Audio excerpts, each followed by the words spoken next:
Hey everyone, it's Lexi. So in today's video I'll be doing the Harry Potter tag. So like everyone else in the world, I do love Harry Potter. I didn't end up reading the Harry Potter series until I was going into grade 9.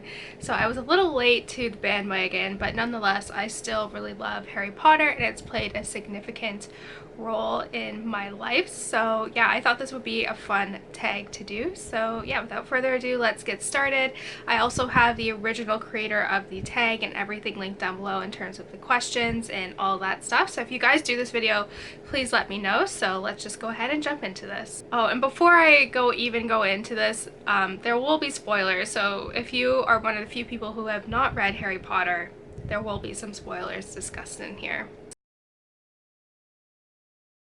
The third book for me, I think.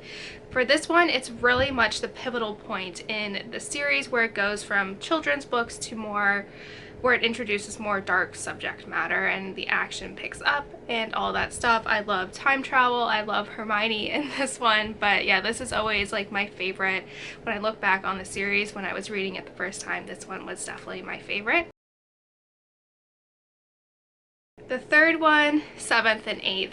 I think those ones, it's like a three-way tie between the two. I continue, basically the 7th and 8th one are just one long movie, but I thought they really did a good job at kind of getting everything in there. Like, obviously it's not a true adaptation, but I felt like their adaptation was really good. It was just, because it's the last one too, like, you get a little sad and nostalgic, and then the third one, just because that was my favorite book.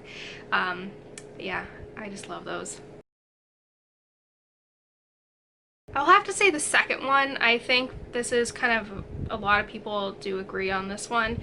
Also because when I saw the movie, like, I have to fast forward the parts with the spiders because I'm definitely terrified of spiders, like to the point where it's like I hyperventilate. Like, I hate spiders, and that one, I don't know. And also Hermione's not in this one as much, so yeah.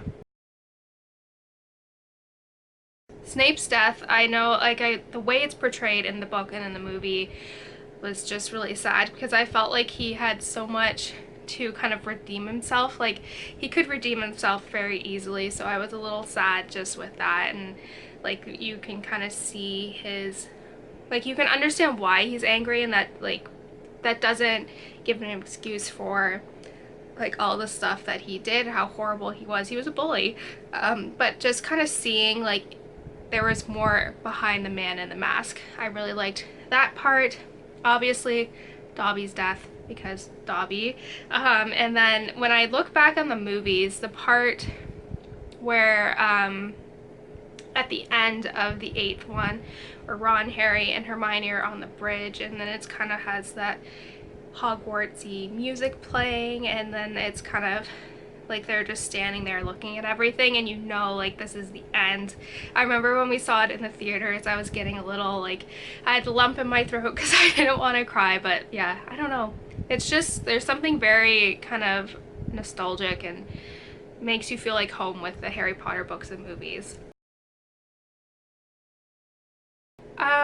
This one was really hard because in real life, the guy who plays Neville, but if I were to choose a character, I think, like, I'm very much like Hermione, and I think I needed someone who was kind of the complete opposite. So I feel like Ron in that sense, like, because he would kind of help complement me in different areas. Like, they're like opposites, but they help each other. So I feel like that one would be the one that would probably be best suited for me.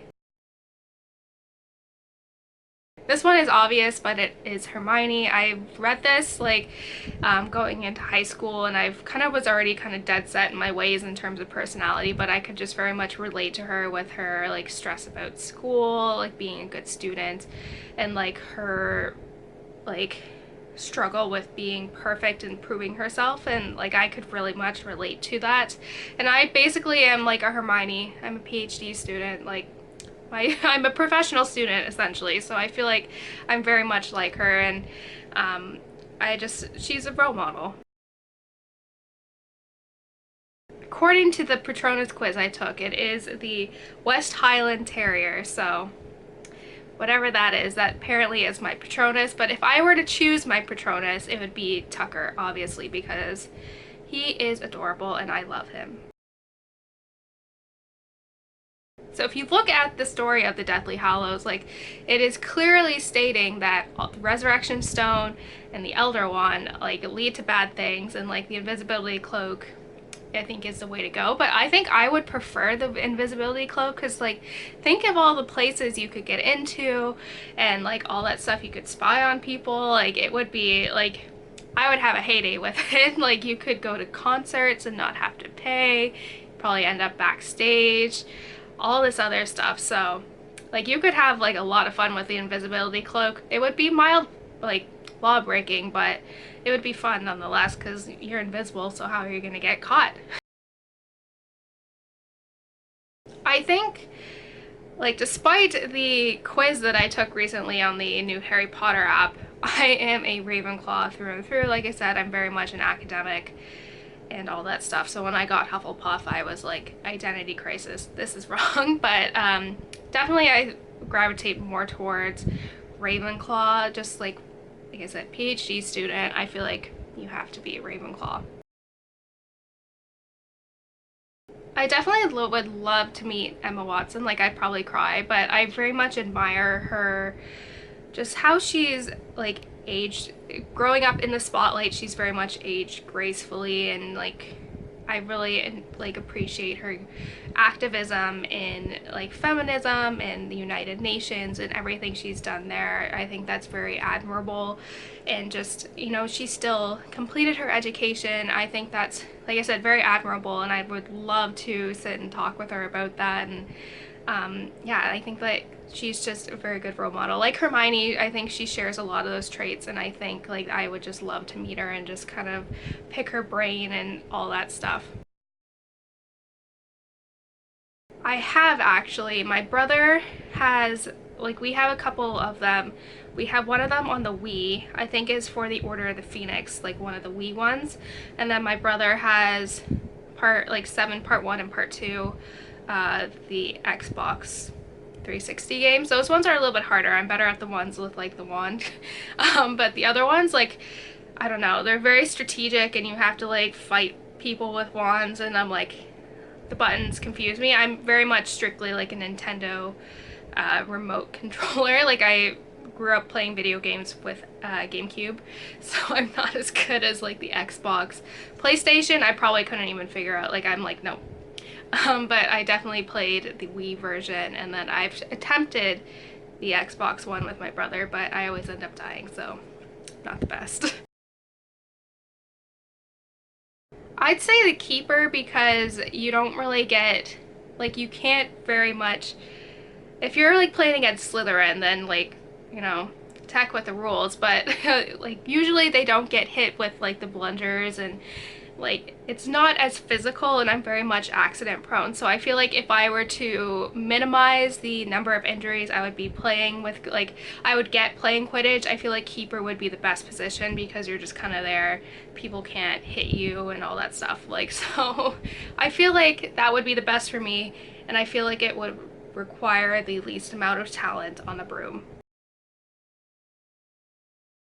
Yes, I feel like, you know, it does get some criticism on how it was, like, you know, a happy ending, but I felt like people probably would have been so mad if they killed one of the 3 characters in there. But I felt like, given the audience for this book, as it is a children's novel, there were some, you know, deaths that were like upsetting to people, but I felt like it was just a good ending, and I felt like that was the one that I think, like, I don't know, I felt like I was very happy with it. I'm not too picky about it. Like, the author writes a book and they can choose the ending. Like, I get that. Some endings, like Gone Girl, really frustrated me, but, you know, that's what the author chose. So I'm very much happy with the direction J.K. Rowling did for this. I thought it was really well done.